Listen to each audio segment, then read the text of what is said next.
So, we're talking about the black sheep of D&D 5e design, the thing that every YouTuber has talked about at some point or another, environments. See, environments is interesting because it's part of the exploration pillar of D&D.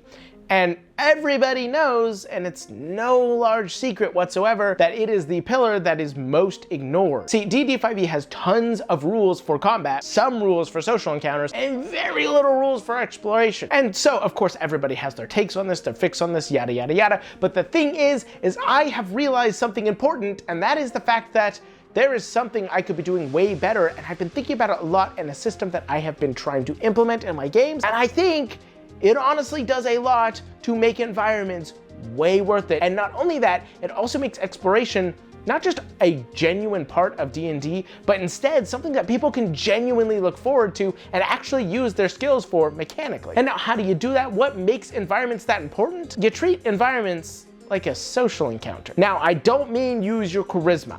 I want to make that clear. It's not just you talk to the environment and the environment talks back to you, though kind of. See, the thing is every environment in an adventure should be a character. It should be a part of the adventure. There's this concept called environmental storytelling. It's the idea that you should be able to tell a story simply by the environment existing. This is most often used in video games because in other mediums, it's not easy to use. Yes, you can use the environment in a movie to tell a story in the background. However, it's most commonly used when the player or the reader, the viewer, whatever you want to call them, can actually explore and find out the story that the environment is trying to tell. It's very interesting to use that in D&D. In fact, it's encouraged in the book in some places, but they don't really give you a backbone of how to do it. But I found that it becomes much easier when you treat the environment like a character. You ask it the typical questions that you would of any NPC that you create. What is your motivation? What is your history? What's your backstory? Why do you exist? What's the most important thing to happen? And what are you attempting to make happen? What do you want to be when you grow up? What's the right tip? Have you called a plumber to your home lately? How superstitious are you? Now, it might sound weird to ask that of an environment, but once you start to think about it more, it really starts to make sense. If you ask the large icy mountain that you've created, what are your motivations? The mountain's motivations is to exist, to be a mountain. Every environment is going to have that, but when you look further behind it, you can find many more things. The mountain's motivation is to continue to have an icy exterior, to house those creatures which exist there, which then forces you to ask the question, what creatures would exist on an icy mountain? This is a very basic question, don't get me wrong, I understand that. But the more you look into it, the further you pursue this, you begin to create something much more interesting. Recently, I was helping my wife design an encounter for her one-shot that she wants to run. She has been working on this one-shot for a long time and probably will for a lot longer, but one day we'll play. Are you okay if I mention this, by the way? Yeah, you can also mention that it's from my nightmare and I want to make my friends live through it. Yes, it's because she had a nightmare and she wanted to make a one-shot out of it and make her friends live through it. So I was helping her create the end ultimate encounter, and while creating it, she started to ask about certain things about the environment. She started to ask me, could it do certain things? Could certain things happen? And that was interesting. That was a very interesting thing to ask because it forced me to start to think, well, sure, of course it could. Why wouldn't it? Why wouldn't it? Why wouldn't the environment inevitably enact with the encounter in the same direct way that a creature would? When players come into a new environment, there should be a period of getting to know it. And if you treat it like that social encounter, that's where things become very interesting. Imagine your players come into this new environment, this strange, weird forest that is supposedly cursed. And rather than just starting to travel through it, because yeah, that's just what you do, gotta go find the next combat encounter, they start trying to get to know it. They start looking at the trees, they start investigating them, trying to see what the trees are telling them. Well, then that begins to lead towards the adventure. As the ranger says, I'd like to become attuned to the forest. You begin to have them make rolls and you say, well, the trees seem dark and thick and black, and the bark is a lot thicker than you might expect, much more hardened, which makes it clear that this is a harsh environment for anything to grow in. And the fact that the trees are here is not because they want to, but because they must. And then as they further explore, they can see that almost every plant has thorns on it, which means that clearly there are constantly creatures trying to eat these things. And then as they begin to meet the creatures might be constantly scared. There's something else out there. Something hunting them. There's a reason for them to be scared. Vice versa, when they go to the Feywild, you could have any of the creatures be extremely friendly because nobody's scared of a mortal there.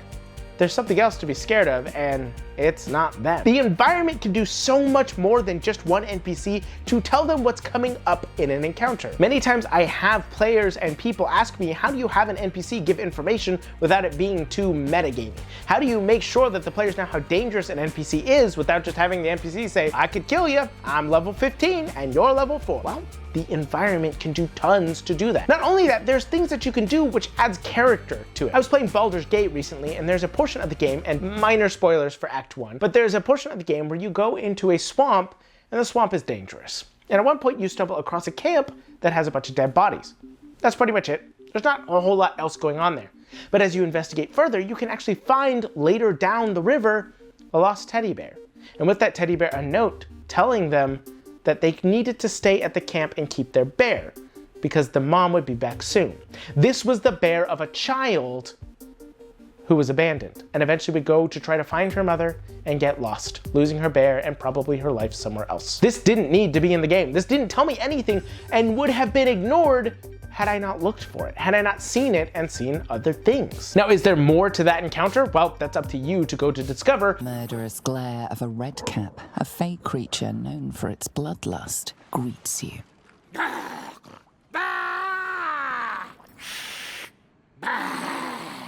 I think it is interesting because the environment can tell so much more than any NPC, and the players feel smart when they discover it. And it adds usefulness to skills that are not typically used in many games. Things like survival, nature, animal handling. By using those skills to investigate the environment, a ranger could get just as much information as a charismatic bard talking to the NPCs. And now you could bring everybody together to collect that information and create more. Not only that, you can use pretty much any of the skills of the player characters. If a barbarian is strong, put things there that need to be moved out of the way by a strong individual to discover more of the environment. A rock that seems out of place, like it's been dragged recently. So now the barbarian drags it back to find that it was actually pushed to cover a hole that leads to a new area. It's amazing because by treating the environment like a character who has secrets to hide and things it wants to tell, you can basically add an entire new layer for other players to interact with, of which their characters don't usually and typically get to. Add on to this things like speak with animals, and suddenly you have a whole new category to go with because the druid and the ranger are talking to every single animal that they could possibly see, and now you have to find a voice for every single one of the 72 rats that are in that room. Or use the same voice for every single one of them and have them talk in a cacophony of simultaneous voices and terrify your players. Also an option, and would be very fun. In fact, you could even use that to signify that even the vermin here are all under control by something else. The rats. The rats. We're the rats. We pray at night, we stalk at night. We're the rats.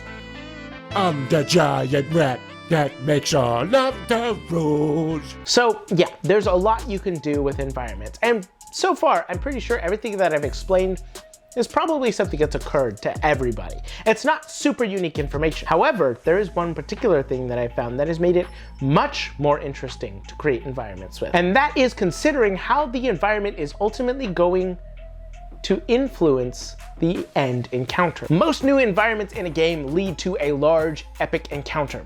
You enter a new area and it's under control of a dragon. Eventually they're gonna fight that dragon. Or you enter Barovia and yeah, of course, eventually you're gonna fight Strahd. But how does the environment lead to that encounter? And how does it ultimately affect the end encounter? You should add things that will influence that end encounter that the players can influence early on or interact with early on that teaches them what's going to happen. If you have explosive plant pods that are in the forest that will explode if anybody gets near to them, have those in the end encounter. Initially, what seems like a random encounter to take away their resources will eventually be an important factor at the end of the adventure. It's a natural way of teaching the players what's to come and making it so that ultimately when you get them to that big, bad, evil guy, it's a much more fascinating environment and scenario than just hit him till he gets 0 hit points. Now they have to watch out for those pods or potentially push him into those pods so it explodes on him rather than them. Adding those encounters and mechanics early on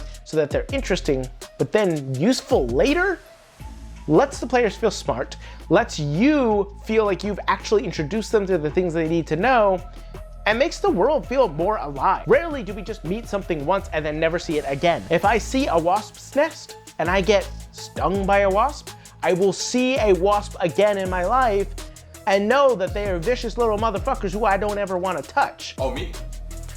I'm a wasp, and I like to hurt people.